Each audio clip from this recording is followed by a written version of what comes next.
Okay, so we're carrying on with the wrestling theme. So we're going to look at the over-under clinch. It's a clinch that a lot of people get into. I see people warming up with it all the time. There's a lot of details to this, so this is going to be quite a long video, and it's not going to show a lot, but it's going to be very useful. So what I see all the time is I see people come together and they're doing this pummeling, you know, doing it as part of the warm-up for the MMA fight or something, just going at it, and they end up in this position.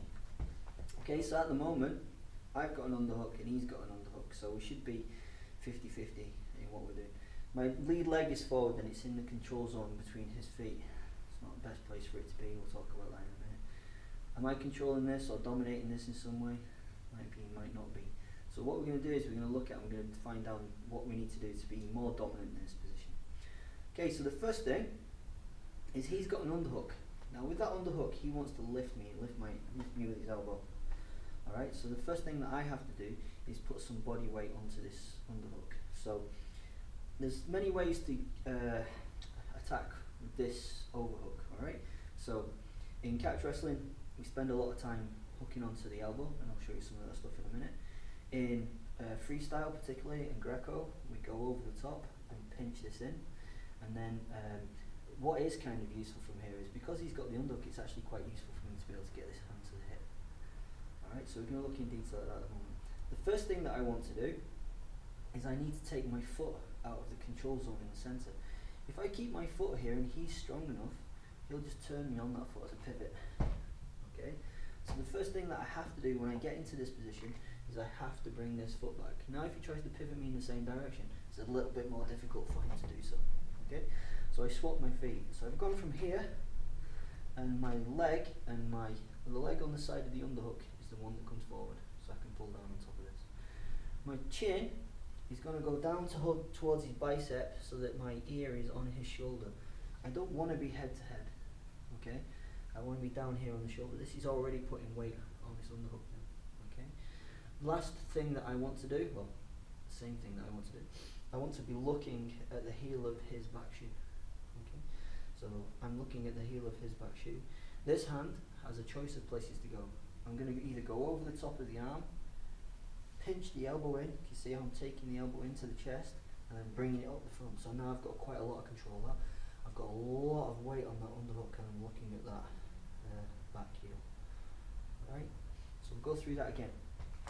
Really basic stuff, but means the difference between having an underhook that can move you around and an underhook that can't move you around. So we've come into this position, he's established his underhook, however it may be.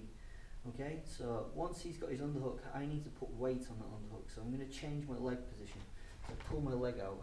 Okay, my head comes down, so I'm trying to get my chin towards his bicep, get my chin look down so I can look at his heel. Alright, this hand can go into a number of places, so it can go here where I can hold on, it can push against his hip, or normally we would pinch over the top of the elbow and then pull that in and hold everything nicely down. Okay, so there's lots of weight on this underhook. Right, if we turn around, on this side I'll have the underhook, and what I want to do with that underhook is I want to punch it high, and I kind of want to turn my hand over. If my hand is like this, my arm, it forms quite a strong shelf. If my hand is like this, that's quite easily buckled. Yeah. So what you'll notice is on this side, obviously I can't speak to the camera. On this side, even if he's overhooking the arm properly, if you overhook him, put your hand on the chest. Okay.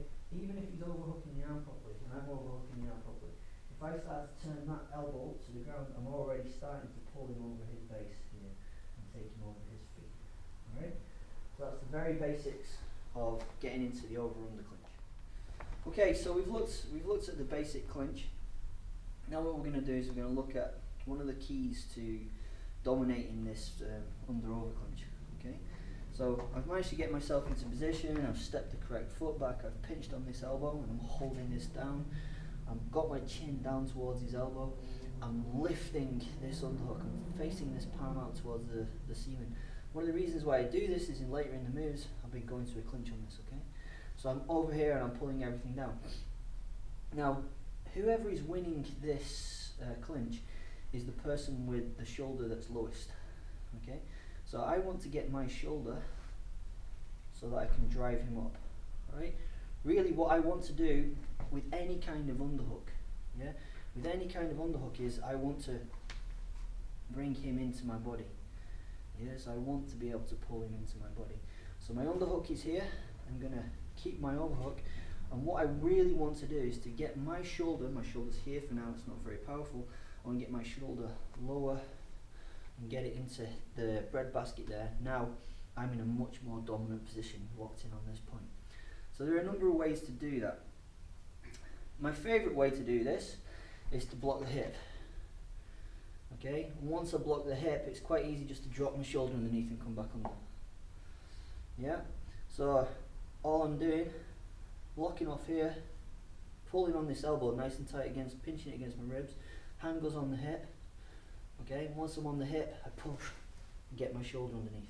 Yeah, doesn't really matter where he's headed, doesn't really matter where anything else is.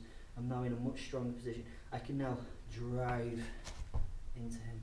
Okay, that's one way to do it. It's very, very effective. Another way to do it is to drop underneath him. Okay, so I get to this position. The problem with dropping is we have to go into a new set of moves. But we get into this position, maybe his shoulder's beating me. Okay, so his shoulder's underneath my chest. I need to get my shoulder lower than his shoulder. So I'm pinching everything in and I just drop. So I'm going to drop on the back leg and then I just drive back up again. Okay, we wouldn't really go back to this over-under position there. If I drop here and come back up again, I'm going to go to my clinch, which we'll look at in a bit, and then I drive back up into him. Okay, well that's one way to drop the shoulder, and you can use it while you're moving around on the mats. The last way that I know, or use, shall I say, effectively from here, is just to bring this hand to the tricep and pull it out. This is really old catch wrestling now. So the hand hooks. Look how it hooks. Okay, I'm not grabbing here. I'm actually hooking on the underneath of his tricep, and I'm pulling this towards my body. I'm actually forcing it tight against my body. I'm not grabbing it and pulling it. I'm pulling it against my body. So when I turn, it extends his shoulder. Okay, extends his shoulder. So we go from here. I hook. I extend his shoulder. This hand's going to go across, which drops my shoulder. Keeping my ear low, trying to look at his bicep. Bring the hand back up, drive that chest up. Okay, now I'm in dominant position. Alright, so shoulder drop is really, really important. Where that shoulder placement is, really, really important. Okay, those are the three methods in which we can quite happily get them there. Okay, so from this over-under position that we've been looked at, I've done everything right so far. Excuse me, that's my gazpacho. What I'm going to do now, from this position with my overhook, my nice low shoulder and stuff, is I want to be able to get to his hips to form a clinch. Okay? I'm really down here now, and what that's effectively doing is it's pulling his underhook from being an effective underhook. Alright? So his underhook is effective when he's here. Alright? He's really, really strong at this point. That's why having my head up here doesn't work very effectively. If I bring my head down the way and hook on it, see how this underhook is now not as effective as it was. Alright? He doesn't really have any physical lift. He's got his bicep to lift that and his lower back, and that's not very good. Alright? He can't really effectively use his legs. I'm too far away from his body. From here, when I get to this point, I'm winning, I'm dominant, I'm doing everything correctly. I'm going to go to the clinch. When I go to the clinch, I'm going to reach this palm up and this palm down, and I'm going to grab everything tight together. Okay? The tighter the better. Alright? But all I want to do is I want to get to this clinch position at the moment. Yeah? I would drive my hips in this point and try and go deeper, but at the moment I'm just showing this for the camera. Once I'm here and I'm got to this clinch position, I'm going to straighten my arms and pinch his hips, and then start to turn with that shoulder. Creates a lot of pressure on top of him and creates his really back in an awkward place. Okay, so if I just want to get to the clinch, I go here, I drop my shoulder, I'm in the correct place, I'm going to catch my hands together, I squeeze by straightening my arms, I then twist, and then I just pull him in towards me. Okay, and I get a very, very effective, very strong clinch. It's strong on his upper body. When we're doing this so you can see it, I really want this to be reaching high. Okay? Really want this to be reaching high. And I really want this to be in where my hip lie is. Okay? His underhook, once I'm in here, doesn't have any real strength anymore. Alright? Because I'm pulling everything down and stuff. If he tries to underhook and lift, no real power in that underhook. So everything's in mine. And from here there's very easy, strong moves associated with it, like the Polish and the takedown from there. So when you get your clinch, you want here, straighten your arms initially. When you straighten your arms, pull your arms in tight. Okay? That's maintaining the clinch. That's not going for the takedown. If we're going to go for the takedown, we have to go really deep with our clinch. Okay?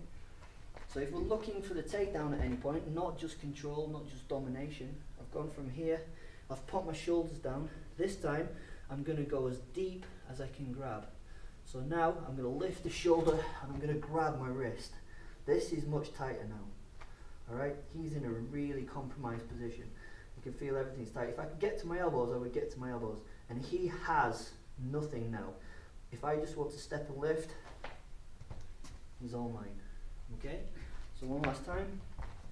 We go in here. I drop the shoulder. I can feel the clinch because his underhook isn't lifting me anymore. So I'm going to drive my hips under and I'm going to grab really deep. Once I grab really deep, I've got everything locked in. I'm going to straighten my back and twist up so the weight's on the shoulder. Alright, and from here, quite easy takedowns to the Polish and stuff. Alright, so this clinching game, really, really important. So step by step, we get there. Okay. Alright, so we're continuing with that over-under clinch and trying to dominate some with that over-under clinch. Again, in my opinion, it's not the best position to be in. It's not my favourite place, but what we'll look at is also, if we're doing everything right and we've got down to here, okay, my ear is low, I'm pulling everything tight, I'm pinching in, I'm hooking on the back of his tricep as I pull this in tight. This time what I'm going to do is, because my ear is on here, that's good, my ear is on his shoulder, I can really easily get this underhook out. So all I need to do is just pull my head down to his elbow and grab his wrist, and now I can use that to drive up. That adds a little something to my clinch, okay, or adds a little something to my arm drag. So we begin to gain more options just from this one simple move. I can go to here and I can lock this down, I can get the shoulder and I can drive to a dominant clinch, taking this underhook in with me, or catch wrestling styling, I would remove this underhook, get my ear down to the elbow, hand on the wrist, and then use my hips to drive that hand in. Once that hand's in, again, deep, deep clinch. Okay, nasty, nasty place for grain to be in.